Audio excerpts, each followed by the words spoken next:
Hello. स्वागत है आप सभी का अपनी रीजनिंग क्लास के अंदर।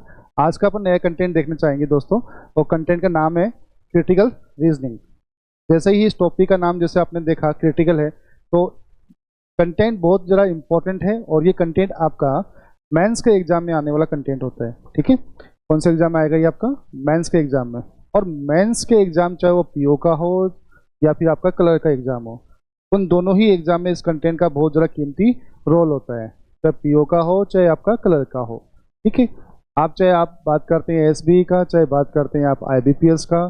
ठीक है, दोनों ही एग्जाम्स में आपका ये कंटेंट क्रिटिकल रीजनिंग बहुत ज़्यादा इंपॉर्टेंट रोल अदा करेगा।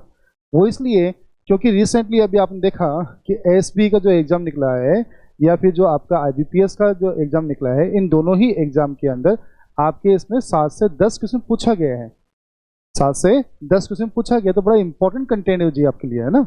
इस टॉपिक के अंदर अपन को सोचने वाली बात यह है कि अगर इस टॉपिक के कुछ फंडामेंटल्स पॉइंट्स रहेंगे, जैसे अपन जैसे जैसे क्वेश्चन पढ़ेंगे ना, उस क्वेश्चंस के अकॉर्डिंग अपन कुछ फंडामेंटल पॉइंट्स भी पढ़ेंगे। अगर आपने उस फंडामेंटल पॉइंट्स के बारे में ढंग से देख लिया, जान लिया, पहचान लिया और अगर उसको आपको याद कर लिया, तो बहुत इंटरेस्टिंग पॉइंट है, बहुत ईजी सा कंसेप्ट है। ठीक है, करें स्टार्ट। जिसका अपन पहला क्वेश्चन देखेंगे, देखिएगा ये पहला क्वेश्चन है। ठीक है, अब इस क्वेश्चन को अपन पूरा ढंग से पढ़ेंगे और एक स्टोरी बना के रखेंगे। एक स्टोरी के माध्यम से इस क्वेश्चन को अपन समझेंगे। एक छोटी सी स्टोरी क्या होती है उसको अपन बनाते हैं माइंड के अंदर, फिर क्वेश्चन का आंसर जरूर देंगे। लेकिन उससे पहले अपन को पूछा क्या है, ये बड़ा इंपॉर्टेंट होता है। तो अपन को पूछा है आर्ग्यूमेंट्स। क्या पूछा है अपन को? आर्ग्यूमेंट्स पूछा है।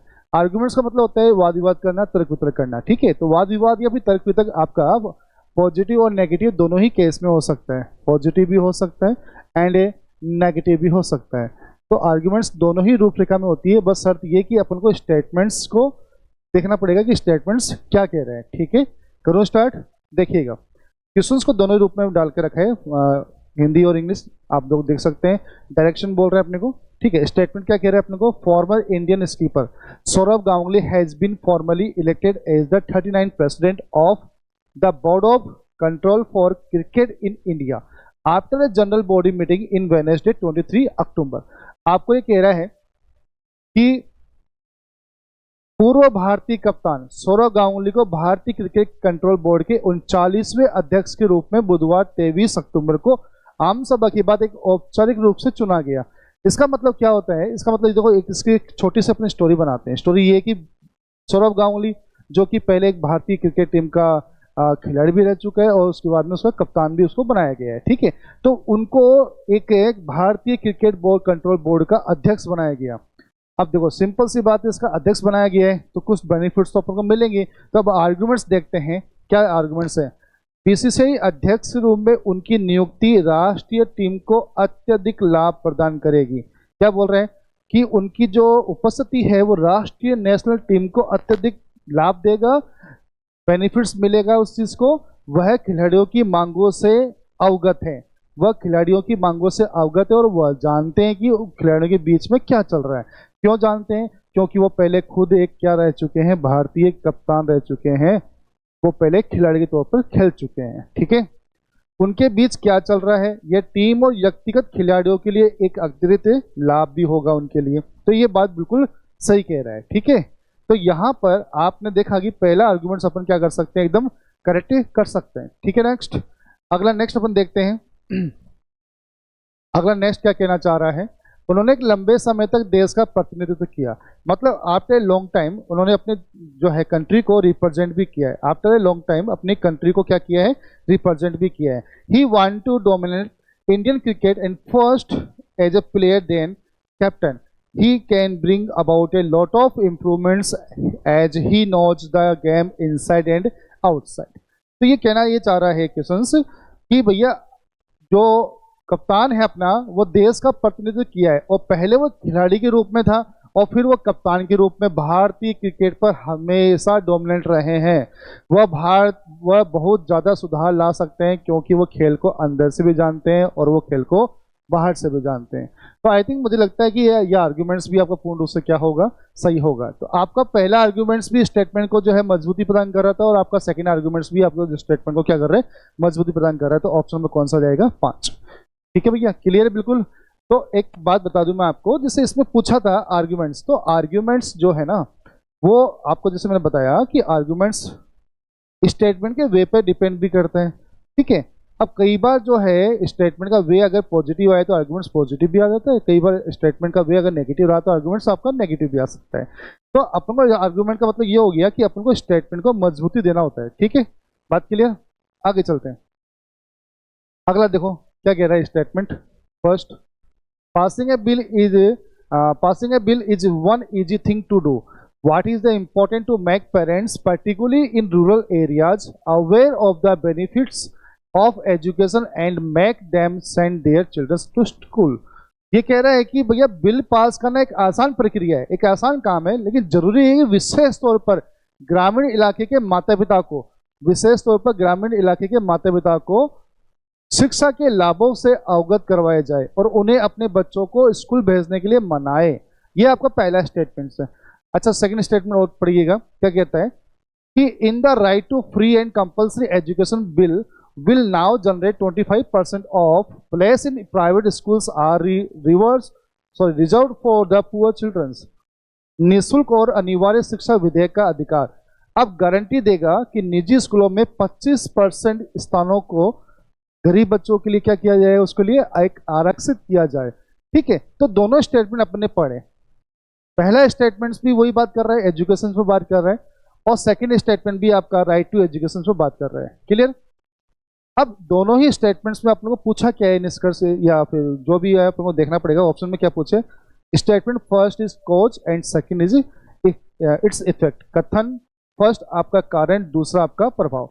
तो कुल मिलाकर के मैंने देखा यहाँ पर एक ऑप्शन ही तब मैंने देखा है, तो ऑप्शन यहाँ पर मुझे जो है कह रहा है कथन और उसका प्रभाव पूछे, कथन और उसका कारण, उसका प्रभाव पूछे। तो देखिएगा, पहले मैं आपको समझाता देता हूँ कोज के बारे में। कोज क्या है मैं आपको पर्टिकुलर हर एक पॉइंट के बारे में बता दूंगा, हर एक पॉइंट, एक ऐसा पॉइंट भी नहीं रहेगा जो आपको अनभिज्ञ रहे, ठीक है, जो आपको नॉलेज बना रहा हो। कोज हमेशा आपका पास्ट का एक वर्ड्स होता है। कोज बोल सकते हैं या फिर इसको अपन रीजन भी बोल सकते हैं। कोज बोल सकते हैं या फिर इसको क्या बोल सकते हैं, रीजन भी बोल सकते हैं। मतलब दुनिया में एक ऐसा कोई सा भी काम नहीं है जो अकारण हो, हर काम के पीछे कोई ना कोई क्या होता है, कारण होता है, उसको अपन बोलते हैं कोज। जो शब्द कहाँ आता है हमेशा आपका पास्ट में होता है, ठीक है। अब आ जाओ, अच्छा इफेक्ट और इसके अंदर इफेक्ट क्या कहता है। इफेक्ट देखो एक कंटिन्यूस फॉर्मेट होती है जो लगातार रूप से चलती रहती है, प्रेजेंट टू फ्यूचर, ठीक है। अब इफेक्ट का पूरा होता है जब कोई काम अपन जिस चीज के लिए कर रहे हैं, मन मखी जो काम के लिए अपन कर रहे हैं, वो अगर अपन को प्राप्त हो जाए तो वहीं पर आपका इफेक्ट क्या होता है, खत्म हो जाता है। लेकिन जब तक नहीं मिलता तब तो उसको कंटिन्यू लेके चल सकते हैं, ठीक है। अब वो इफेक्ट का मतलब ये तो हो नहीं सकता कि आपके एक दिन मिल जाए, 2 दिन, थोड़ा टाइम लगता है, और मतलब फ्यूचर में चलता है, ठीक है।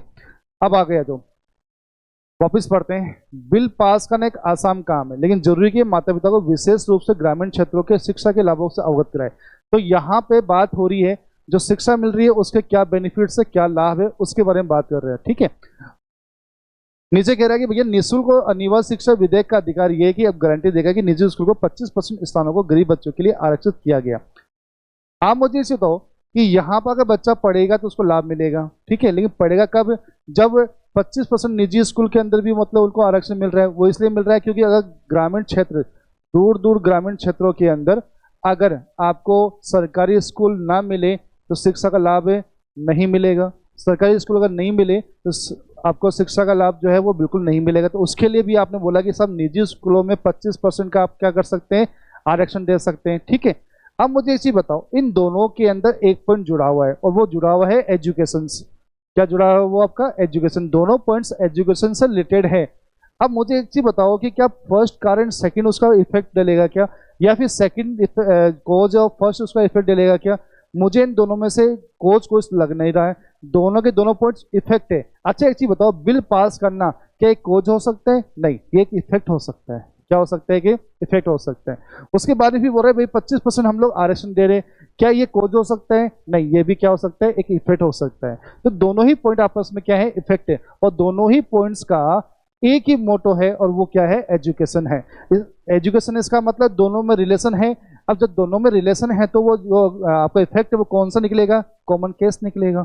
इंडिपेंडेंट केस का मतलब होता है अलग अलग स्वतंत्र होते हैं। इंडिपेंडेंट कोज का मतलब क्या होता है, स्वतंत्र होता है, ठीक है, लेकिन अपन को यहाँ पर कॉमन कोज का जो है कुछ इफेक्ट्स दिखाई दे रहे हैं, तो ऑप्शन नंबर कौन सा आ सकता है आपका? पांचवा ऑप्शन आ सकता है। ठीक है भैया, भाई बता आपको सभी को, ठीक है। चलें, ये सेकंड क्वेश्चन हुआ।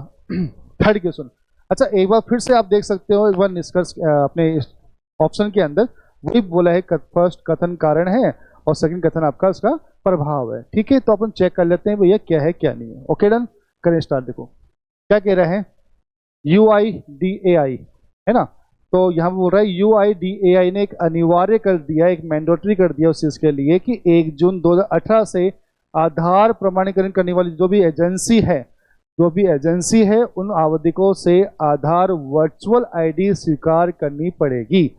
हाँ भाई, authentic should accept the Aadhaar virtual ID from the applicant.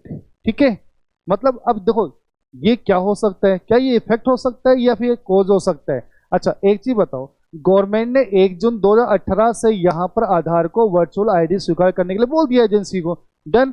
अब एक बार सेकंड और पढ़ लेते हैं, वो क्या कह रहे हैं, आधार वर्चुअल आईडी का उपयोग करके सत्यापन करने से इनकार करने वाले किसी भी खुदरा विक्रेता को सरकार द्वारा क्या दिया जाएगा, गंभीर दंड का जो है सामना करना पड़ेगा। गवर्नमेंट जो है अगर कोई बात बोलती है तो उस गवर्नमेंट की बात को मानना अपना पूरा परम दायित्व भी बनता है और परम कर्तव्य भी बनता है। अगर कोई भी एजेंसी हो, ठीक है, जो सरकारी एडेड एजेंसी है, अगर वो एजेंसी को गवर्नमेंट कुछ बात बोलती है तो उसको बात को मानना अनिवार्य हो जाता है। अगर वो बात को नहीं मानेगी तो गंभीर दंड का सामना करना पड़ेगा भैया, serve penalty from the government, penalty मिलेगी। तो इसका मतलब ये हो गया कि फर्स्ट थिंग क्या हो चुका है आपका, कॉज हो चुका है, सेकंड थिंग उसका क्या हो चुका है, इफेक्ट हो चुका है। तो ऑप्शन यहाँ पर कौन सा निकल सकता है, फर्स्ट ऑप्शन निकल सकता है।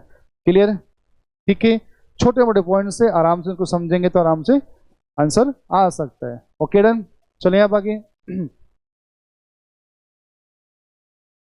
स्टेटमेंट आपको बोल रहा है, एक बार फिर से वही पॉइंट आ रहे हैं कि फर्स्ट कॉज है और सेकंड आपका इफेक्ट आ रहा है। ओके, पहला स्टेटमेंट पढ़ते हैं, in state X and Y there are high number of pending case related to child sexual assault. राज्य X और राज्य Y में बाल यौन हमले से संबंधित मामले में संख्या में बहुत ज्यादा संख्या देखी गई है। मतलब संख्या कब ज्यादा देखने को मिली, या तो उधर क्राइम ज्यादा हो रहे हैं, या फिर ऐसे भी हो सकता है भैया जितने क्राइम हो रहे हैं उनको सॉल्व करने के लिए पैनल नहीं है पूरा, दोनों में से कुछ भी कारण हो सकते हैं। चलो देखते हैं। सुप्रीम कोर्ट ने यौन अपराधों से बच्चों की सुरक्षा के तहत परीक्षणों को विनियमित करने और निगरानी करने के लिए न्यायाधीशों की पैनल स्थापित करने के लिए राज्य X और राज्य Y के उच्च न्यायालय के न्यायाधीशों को निर्देश दिए हैं। क्या दिए हैं? निर्देश दिए हैं कि भैया जो ऊपर जो केस बढ़ रहे हैं उन मामलों को आप लोग देखो और उस मामले पर विचार विमर्श करो और उस मतलब जो पेंडिंग जो मामले हैं उनको सॉल्व करो, ये बात करने की कोशिश कर रहा है। तो इसका मतलब साफ दिख रहा है कि फर्स्ट आपका क्या हो सकता है, कोच। भाई गवर्नमेंट ने, मुझे एक चीज बताओ, उच्च न्यायालय के न्यायाधीशों को निर्देश क्यों दिए भाई, मुझे एक चीज बताओ। क्योंकि मामले लंबित पड़ रहे हैं, और जब मामले लंबित पड़ रहे हैं तो इसका मतलब साफ दिख रहा है कि भैया उसको सोल्व करना है तो न्यायाधीशों को पैनल को बढ़ाना पड़ेगा। तो फर्स्ट थिंग आपका कोज हो गया, सेकेंड थिंग आपका क्या हो गया, उसका इफेक्ट हो गया। क्या हो गया भाई, इफेक्ट हो गया। ठीक है, तो वंस अगेन आपका ऑप्शन नंबर कौन सा आ सकता है, इसमें फर्स्ट आ सकता है। पहला कारण हो गया, सेकंड इसका प्रभाव हो चुका है। ठीक है भैया, समझ आई बात आपकी। अब आगे चलते हैं अगले क्वेश्चन की तरफ। अगला क्वेश्चन क्या कह रहे हैं, अब एक थिंग मुझे एक चीज बताओ, एक सिंपल सी मैं आपसे इस क्वेश्चन पर डिस्कस करूंगा। उससे पहले मैं आपको एक छोटी सी एक बात बता देता हूँ।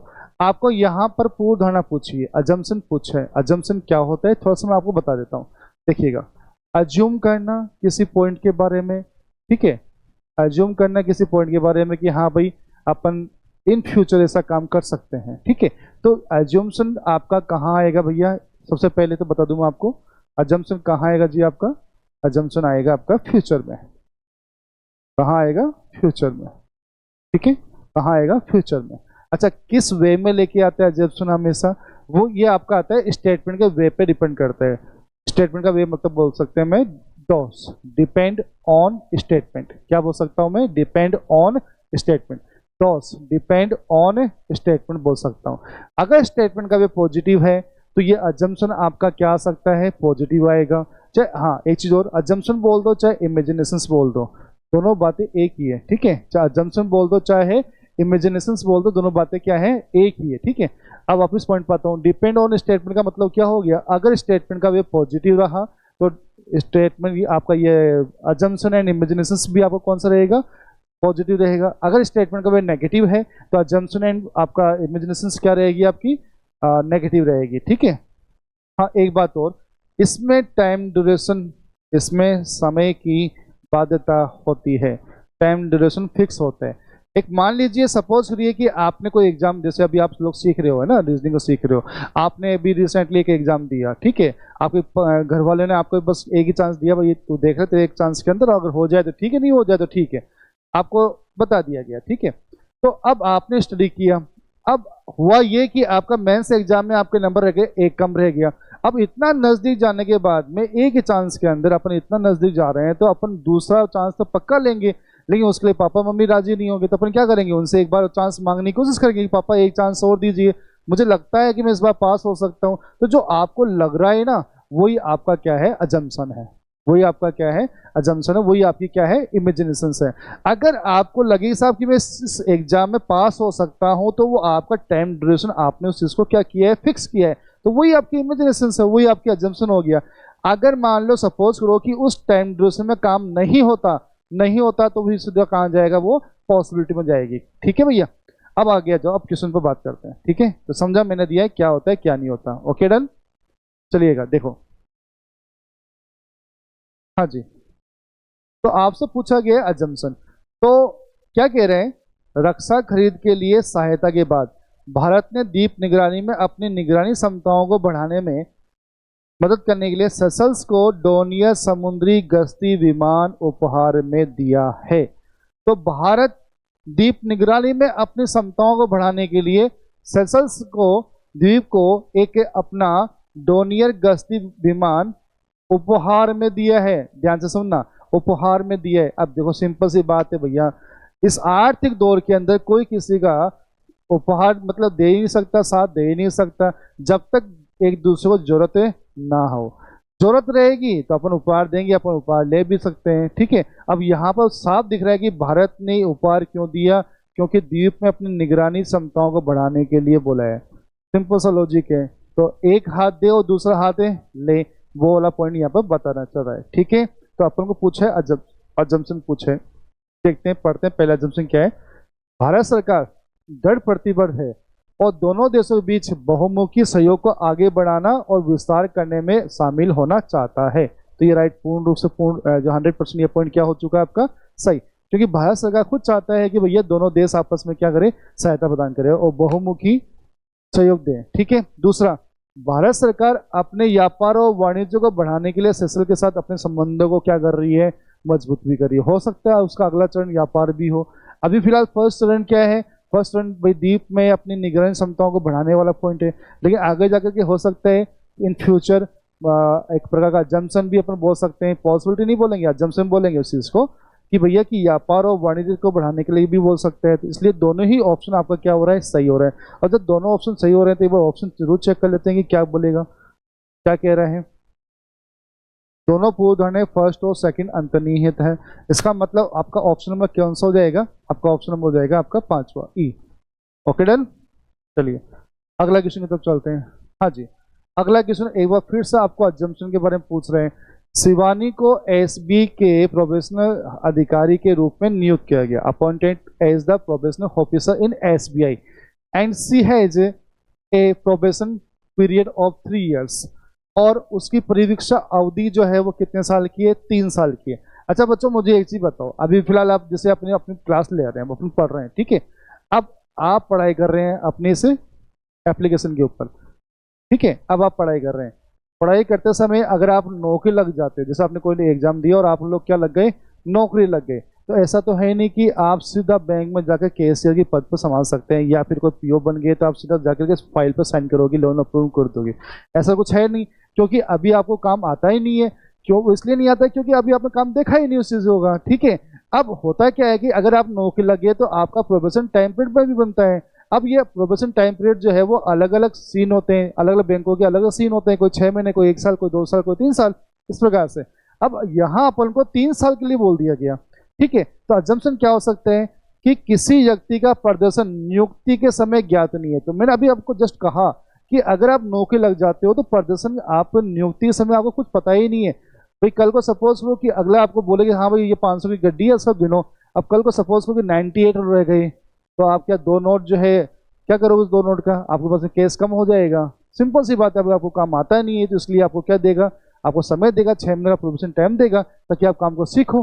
ठीक है, इसलिए परिवीक्षा अवधि प्रदर्शन का एक विश्लेषण करना होता है। इसका मतलब फर्स्ट ऑब्जेक्शन पूर्ण रूप से क्या हो सकता है आपका? करेक्ट हो सकता है। नेक्स्ट देखते हैं। हाँ जी, Shivani has been appointed as the probational officer since her father in SB chairman. Shivani के प्रोबेशनल ऑफिसर इसलिए नियुक्त किया गया क्योंकि उसके जो पिताजी हैं वो एसबी में अध्यक्ष के रूप में। तो ये वाला पॉइंट आपका क्या हो चुका है? गलत हो चुका है। तो आपका अजम्पशन कौन सा हो सकता है? फर्स्ट। और फर्स्ट का मतलब आपका कौन सा आंसर आ जाएगा? ए नंबर आ जाएगा। क्लियर यहाँ तक का काम। अब आगे बात करते हैं क्वेश्चन नंबर आपका 7। हाँ, तो एक बार फिर से अपन को क्या पूछा गया? अजम्पशन पूछी गई है, पूर्व धारणा पूछी गई है। तो इसको अपन पढ़ लेते हैं। अब देखो, सुनिए बड़े ध्यान से, और ये बहुत अच्छा क्वेश्चन आपके लिए। पिछले 1 वर्ष से यह पाया गया है कि एसी टायर थर्ड में यात्रा करने वाले यात्रियों की मांग 17% बढ़ गई। इस कारण से भारतीय रेल ने लंबी दूरी की ट्रेनों में 3 एसी कोच बढ़ाने का फैसला किया है।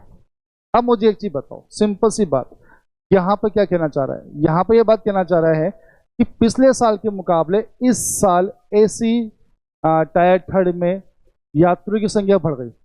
अब देखो, यात्रियों की संख्या बढ़ने का पीछे कारण क्या हो सकता है? मेरे हिसाब से अगर देखा जाए तो यात्रियों की संख्या बढ़ने के कारण कई प्रकार के हो सकते हैं, जैसे फेस्टिवल।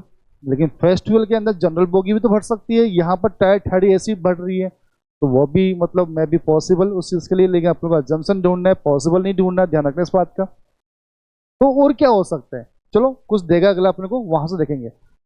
देखिएगा, ग्लोबल वार्मिंग के प्रभाव से लोग नॉन एसी कोच से अधिक एसी कोच ज़्यादा पसंद करते हैं।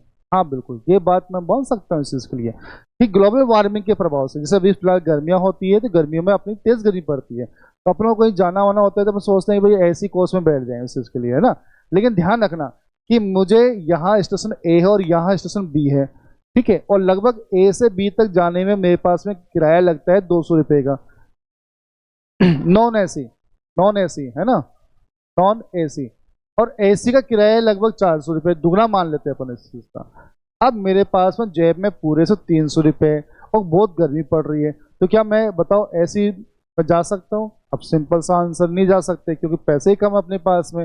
जब पैसा कम है तो भाई ग्लोबल वार्मिंग फिर यहाँ पर क्या इफेक्ट डाल रहा है? ग्लोबल वार्मिंग यहाँ पर क्या इफेक्ट डाल रहा है? यहाँ पर कोई इफेक्ट नहीं डाल रहा। तो मेन बात हो रही है यहाँ पर पैसों के बारे में बात हो रही है, तो इसका मतलब पहला पॉइंट आपका क्या हो चुका है? कैंसिल। ठीक है, दूसरा क्या बोल रहे हैं देखिएगा जरा, आय में वृद्धि के साथ साथ इंक्रीज द इनकम। जो लोग पहले स्लीपर क्लास के साथ यात्रा करते थे, travel with sleeper class, now prefer to travel in 3 AC class. तो ये कैसे बढ़ा, क्यों हुआ? उसका मेन पॉइंट यहां दे दिया अजम्पशन के रूप में, आय की वृद्धि के साथ साथ। किसकी वृद्धि के साथ साथ? आय की वृद्धि के साथ साथ। एकदम सिंपल सी बात है यार। अगर मान लो सपोज लो कि मेरे पास 150 रुपये है तो मैं नॉन एसी क्लास में जाऊंगा। अगर मेरे पास में बढ़िया पैसा होता है, मैं बढ़िया इनकम करता हूं, तो मैं एसी क्लास में भी जा सकता हूं। तो सिंपल सी बात है, आपका सेकंड थिंग क्या हो सकता है? आपका एकदम राइट हो सकता है। क्लियर है आपका? नेक्स्ट अगला देखते हैं, तीसरा पॉइंट्स क्या कह रहे हैं? गैर वातानुकूलित कोच, नॉन एसी स्लीपर श्रेणी और 3 एसी श्रेणी के खर्च में ज़्यादा अंतर नहीं है। एक रीजन ये भी हो सकता है, एक रीजन ये भी हो सकता है। हाँ भाई चलो ठीक है, ये तो बात तय हो चुका है कि भैया कि आय में वृद्धि हुई है, आय में क्या हुई है? डिमांड हुई है, वृद्धि इंक्रीज हुई है, तो उसके साथ साथ अपन एसी कोच में जा सकते हैं, कोई दिक्कत नहीं है। लेकिन इसमें एक बात और भी है कि एसी कोच और नॉन एसी कोच में किराए में ज़्यादा डिफरेंस ना हो, उससे भी अपन जो है एसी कोच में जा सकते हैं। फॉर एग्जाम्पल सपोज करिएगा, वही ए और बी जाने का खर्चा 100 रुपये का नॉन एसी का, और एसी का 120 रुपये का, तो कितने रुपये डिफरेंस है? 20 रुपये का। तो छोड़ रहे यार, अपन 20 रुपये देखेंगे, क्या करेंगे? सुविधा देखेंगे। क्या देखेंगे? सुविधा देखेंगे। तो सुविधा ही इंपॉर्टेंट यहाँ पर पॉइंट पर बात की जा रही है।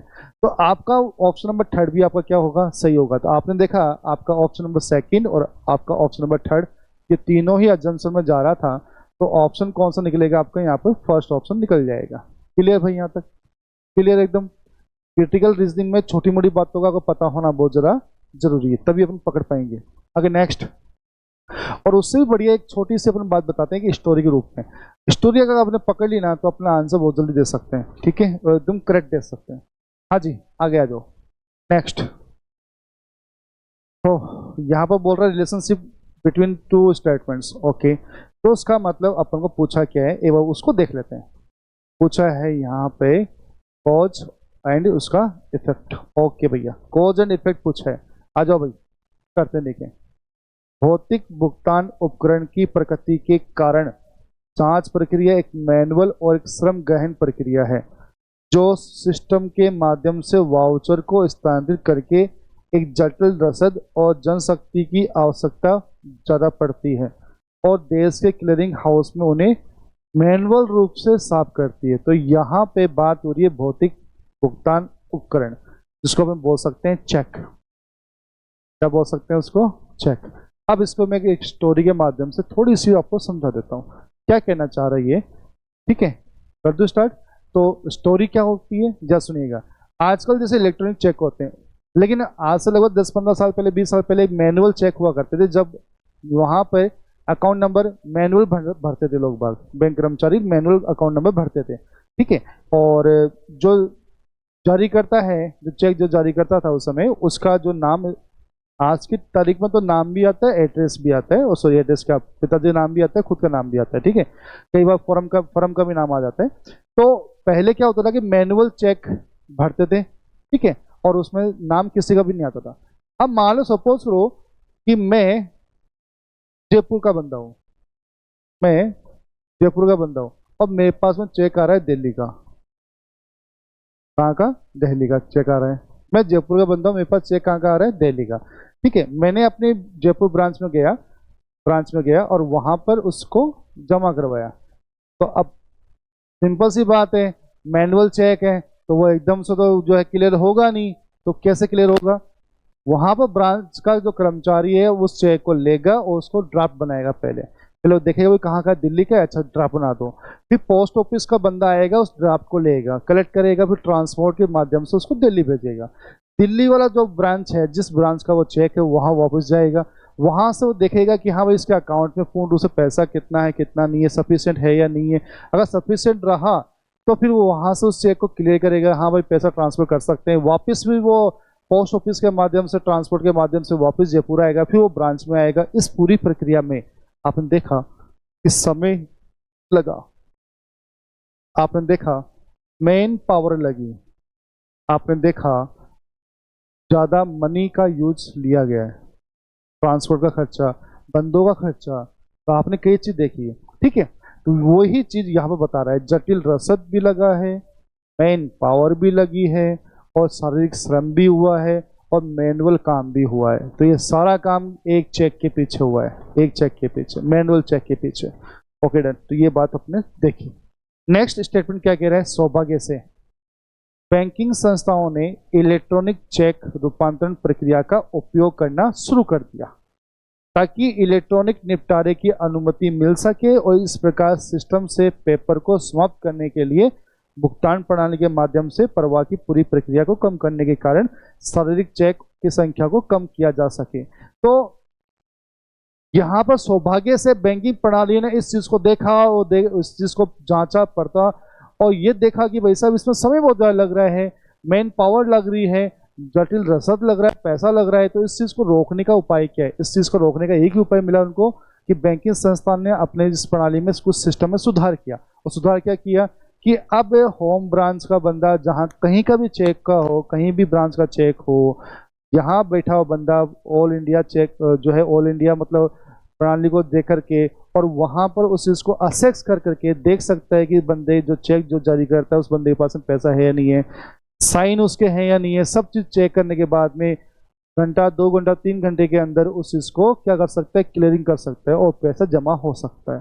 तो सिंपल सी लॉजिक है। ये चीज कब आया, जब फर्स्ट थिंग आपका खोज रहा हो, तो उसका क्या निकला, आपका इफेक्ट निकला। तो ये सीधा सा आंसर आपका। क्लियर है आपको?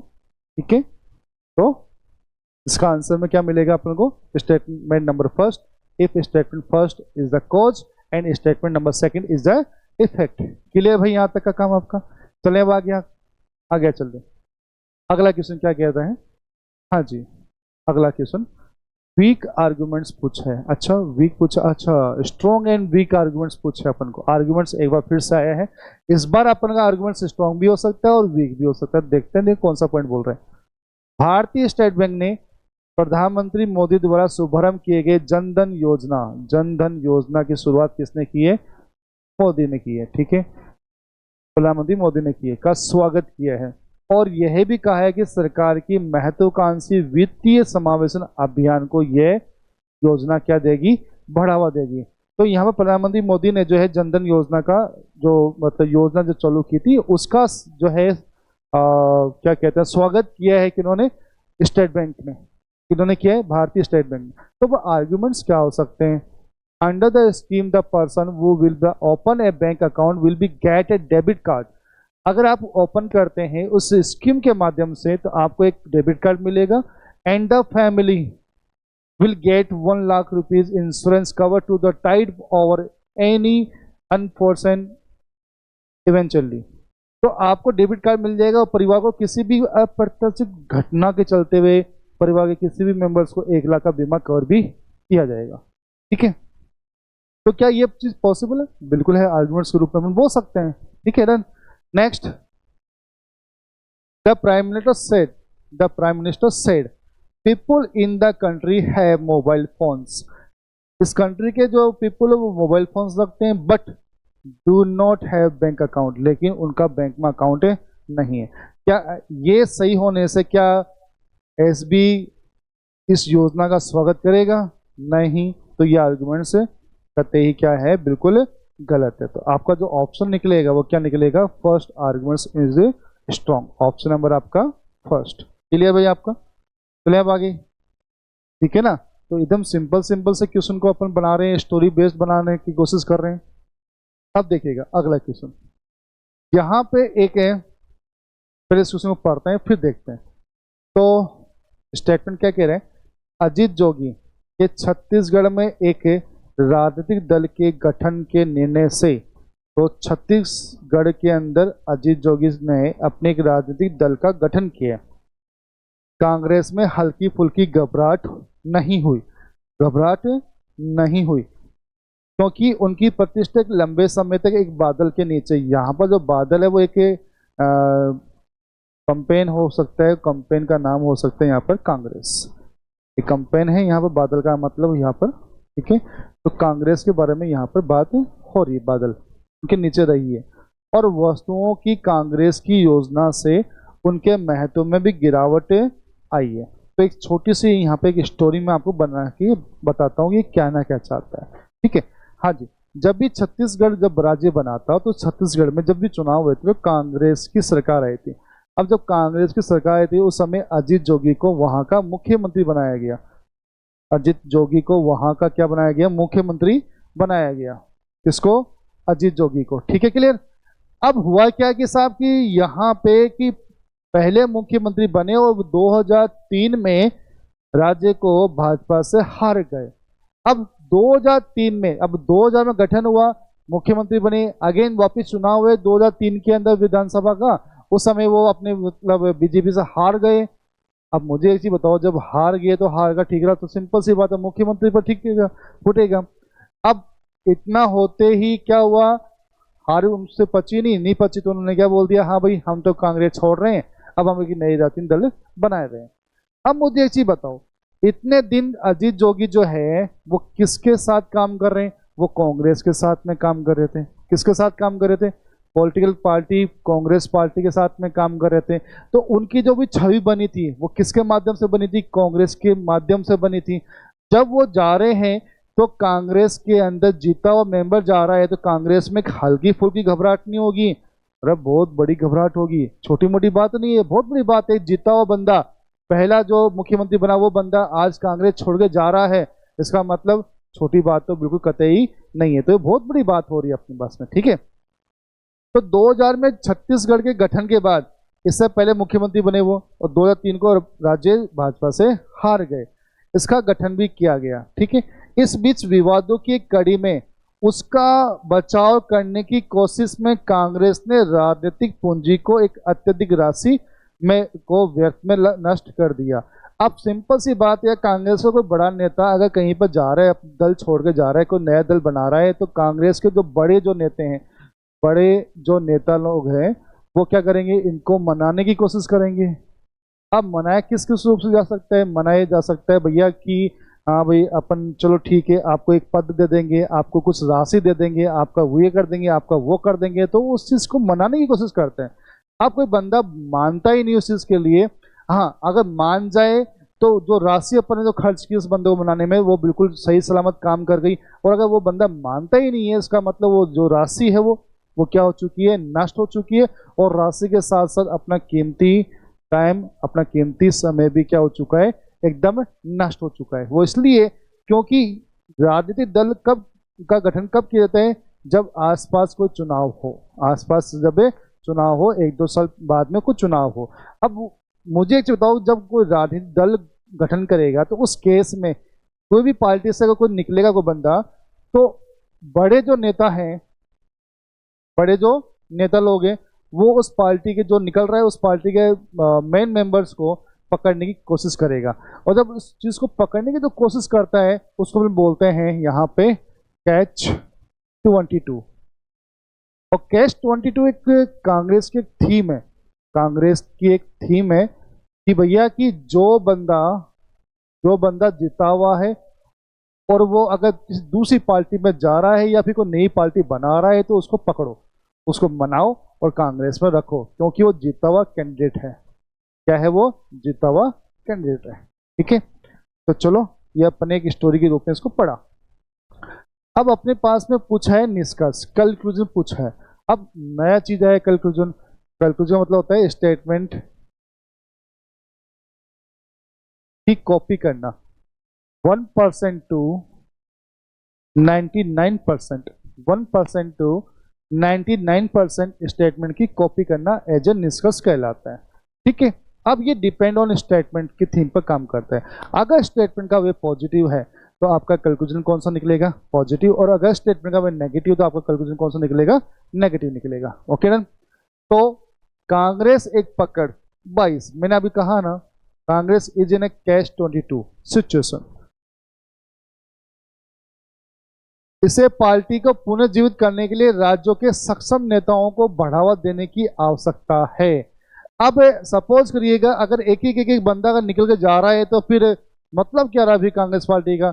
इसलिए कांग्रेस ने क्या किया, एक स्कीम मतलब थीम बनाई, कांग्रेस एक पकड़ 22 कैच 22। इसके माध्यम से जो बंदे जा रहे हैं उनको मनाने की कोशिश की जाए, पद देकर के या फिर आपको अत्यधिक राशि देकर के, कुछ न कुछ तरीके से उसको मना करके वापस कांग्रेस में रखा जाए, ताकि कांग्रेस की पकड़ मजबूत रहे। तो ये आपका पहला पॉइंट क्या हो सकता है, सही हो सकता है। नेक्स्ट, पार्टी का एक ठोस कदम मौजूदा संकट से निपटने के लिए योगी आदित्यनाथ योजना को आगामी यूपी चुनाव के लिए सीएम उम्मीदवार के रूप में पेशकश करना और उसे अंदर से कुचलने के लिए भी तैयार करना। अब मुझे एक चीज बताओ, सिंपल सी बात है, बात किधर के लिए हो रही है, छत्तीसगढ़ की। अभी मैंने आपको क्या कहा कि कंक्लूजन क्या होता है, स्टेटमेंट की कॉपी करना 1% टू 99%, 1% टू 99%। Okay clear. अब यहाँ पे जब स्टेटमेंट बात ही नहीं कर रहा योगी आदित्यनाथ योजना की, यहाँ पर बात नहीं कर रहा यूपी चुनाव के बारे में, तो अपन क्यों को बात करें, अपन काय को बात करें। सिंपल सा फंडा है, इसको कैंसिल किया जा सकता है। तो इसका मतलब आपका ऑप्शन कौन सा निकल जाएगा, first option is the right answer. Clear भाई, यहाँ तक का काम आपका, बोलो भाई फटाफट बताओ दी कमेंट के माध्यम से, क्लियर है हुआ कि नहीं हुआ, एकदम क्लियर। ओके चलो नेक्स्ट थिंग, अगला क्वेश्चन नंबर 11, 11 नंबर का क्वेश्चन क्या कह रहा है, देखते हैं। स्टेटमेंट्स कह रहा है आपका 2008 में इंडिया बाइट्स द्वारा किए गए ऑनलाइन सर्वेक्षण के मुताबिक लगभग 64.4 मिलियन भारतीय थे जिन्होंने अपने घर पर कंप्यूटर का इस्तेमाल किया था। दैनिक आधार पर किया था। 2014 तक यह संख्या 1 अरब तक पहुंचने का एक अनुमान है, या फिर एक उम्मीद थी। 2014 तक 1 अरब तक पहुंचने की उनको एक उम्मीद है। तो 2008 का अपने पास में डेटा है उस डेटा में बोलने वाला है 60.4% मिलियन थे। ठीक है, अब ये बढ़कर 2014 में कितने हो जाएंगे? 1 अरब। 1 अरब तक पहुंचने की कोशिश कर सकते हैं। तो अजम्पशन क्या हो सकते हैं? अजम्पशन बताना है, अजम्पशन बताना है। अच्छा, किसका यूज ज्यादा हो रहा है? कंप्यूटर का। किसका यूज ज्यादा हो रहा है? कंप्यूटर का। तो कंप्यूटर एक प्रकार से क्या है? टेक्नोलॉजी। और टेक्नोलॉजी वास्तव में हमारे जीवन का एक अभिन्न हिस्सा है। वो इसलिए क्योंकि पहले इतना मिलियन था, अब इतना बढ़ रहा है, इसका मतलब अभिन्न हिस्सा हो गया, ऑटोमेटिक हो चुका है। ठीक है, और ये हर एक क्षेत्र में एक आवश्यक उपकरण बन चुका है। आप इसको यूं मत देखो कि नहीं, वास्तव में बिल्कुल बात सही कह रहा है। आप इसको यूं मत देखो, आप इसको यूं देखियो कि भैया पहले 64.4 मिलियन था, अब 1 अरब पहुंच रहा है। इसका मतलब इसकी आवश्यकता बढ़ रही है। अब कंप्यूटर क्या है? एक टेक्नोलॉजी मशीनरी है आपकी। ठीक है, तो टेक्नोलॉजी वास्तव में हमारे जीवन का एक अभिन्न अंग हो रहा है और इसकी जरूरत एक हर एक फील्ड में हो रही है। इसका मतलब फर्स्ट थिंग आपका क्या हो सकता है? यहाँ पर सही हो सकता है। नेक्स्ट थिंग देखते हैं, कंप्यूटर उपयोगकर्ताओं की संख्या में बढ़ोतरी हुई है, उसके साथ साथ स्वास्थ्य समस्या की संख्या भी तेजी से बढ़ रही है। हाँ भाई, अब अपन लंबे समय तक अगर अपन जो है कंप्यूटर पर काम करते हैं, लगभग आई थिंक जैसे 7-8 घंटे, 9 घंटे, 10 घंटे लगातार काम करते हैं, और अगर अपन लगातार एक दिन नहीं, लगातार 1 महीने, 2 महीने, 3 महीने अगर काम करते हैं, 5-6 महीने काम करते हैं, तो अपनी स्वास्थ्य संबंधी समस्या भी देखी जा सकती है। एक नेचुरल प्रोसेस है, ये रियल फैक्ट बात है।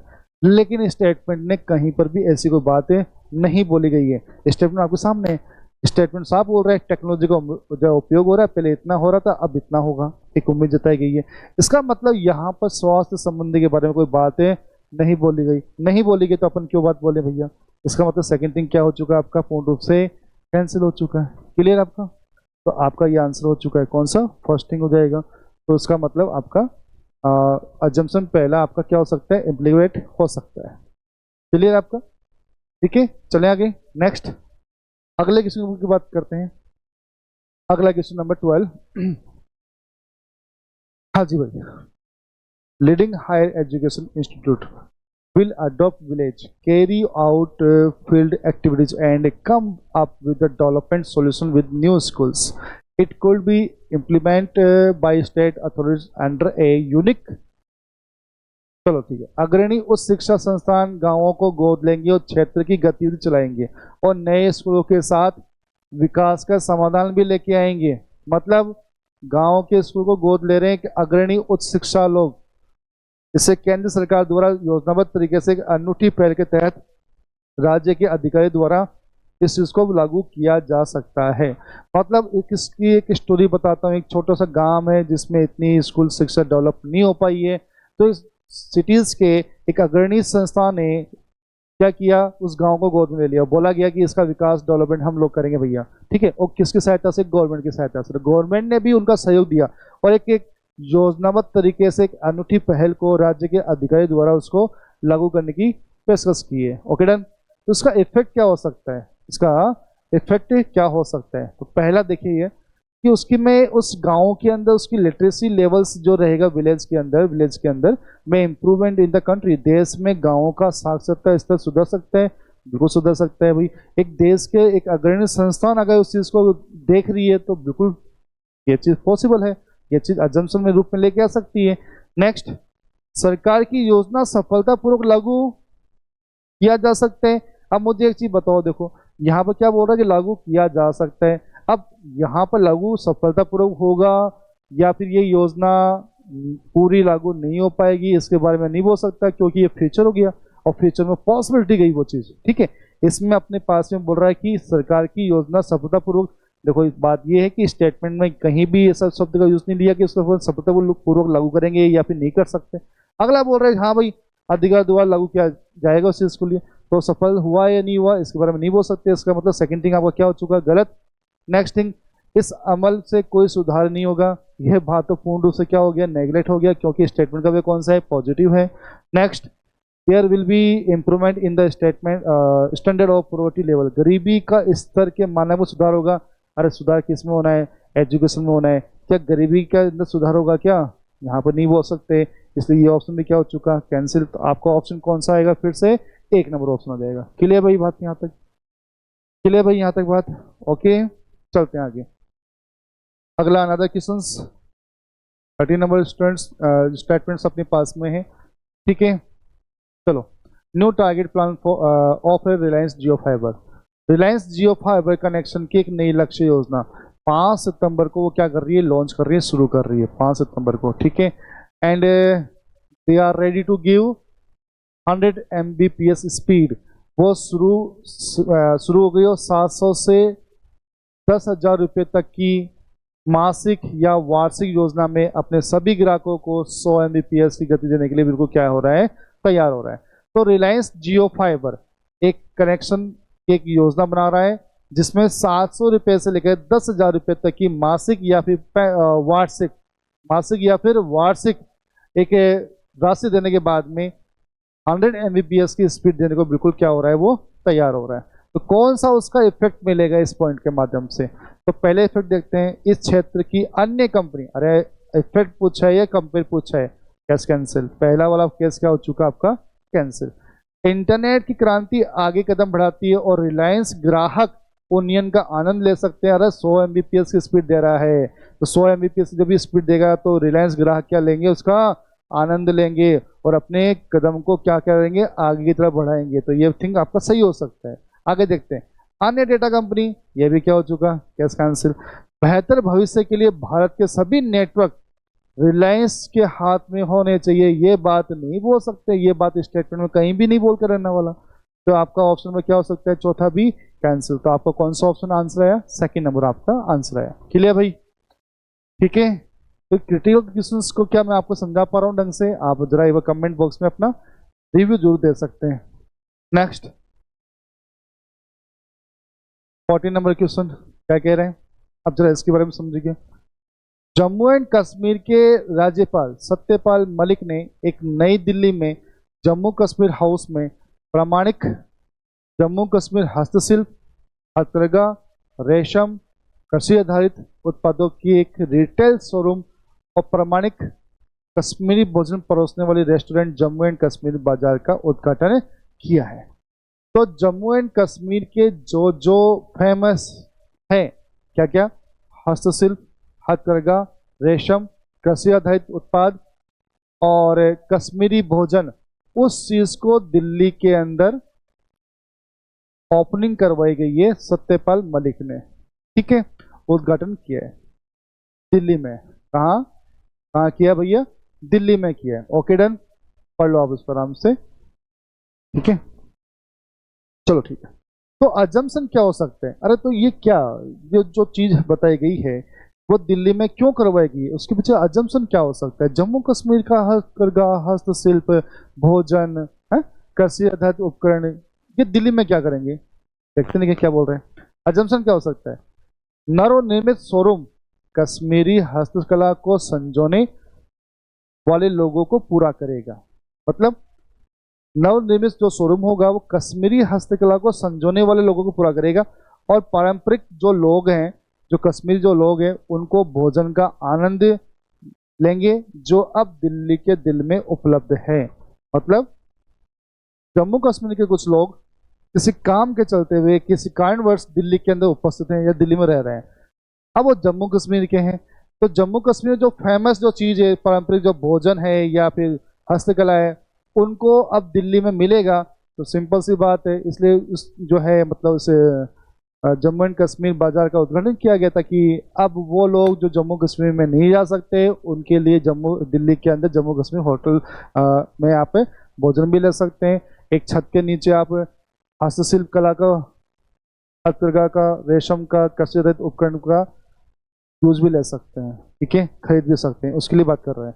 नेक्स्ट, शोरूम में अन्य हस्तकला उत्पाद, यहाँ पर अन्य के बारे में बात होगी, जबकि अपन को अजम्पशन पूछा है और यहाँ अन्य का मतलब होता है कंपेयर।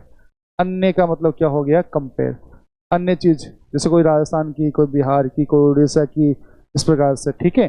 तो उनके बारे में नहीं बोल रहा है, कोई भी आइटम के बारे में नहीं बोल रहा है, कोई नक्शा तीर के बारे में नहीं बोल रहा है, कोई अखरोट के बारे में नहीं बोल रहा है। सिर्फ और सिर्फ किसके बारे में बात करने बेटा, अपन को जम्मू एंड कश्मीर के बारे में बात करनी है। क्लियर भाई यहाँ तक हम, इसका मतलब आपका सेकंड थिंग क्या हो चुका है और फर्स्ट थिंग आपका क्या हो चुका है, सही हो गया।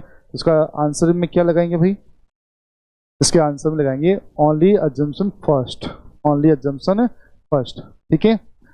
एंड आज की क्लास का एक आखिरी क्वेश्चन अपन देख चुके हैं। तो ये क्लास में आज आपको यहीं पर जो है समाप्त करूंगा। आज अपन ने देखा है क्रिटिकल रीजनिंग में अजम्पशन, अपन ने देखा है कोज, अपन ने देखा है इफेक्ट, अपन ने देखा है कंक्लूजन। ठीक है, तो 4-5 पॉइंट के बारे में अपन ने देखा है और लगभग 14 क्वेश्चंस के आसपास अपन यहाँ पर पढ़ चुके हैं। ठीक है, बाकी के और अदर क्वेश्चंस अपन जो है नेक्स्ट क्लास में अपन डेली आपको लेते आएंगे। ठीक है, तो थैंक यू सो मच। आज की क्लास का अपन यहीं पर समापन करते हैं। थैंक यू, मिलते हैं नेक्स्ट क्लास में।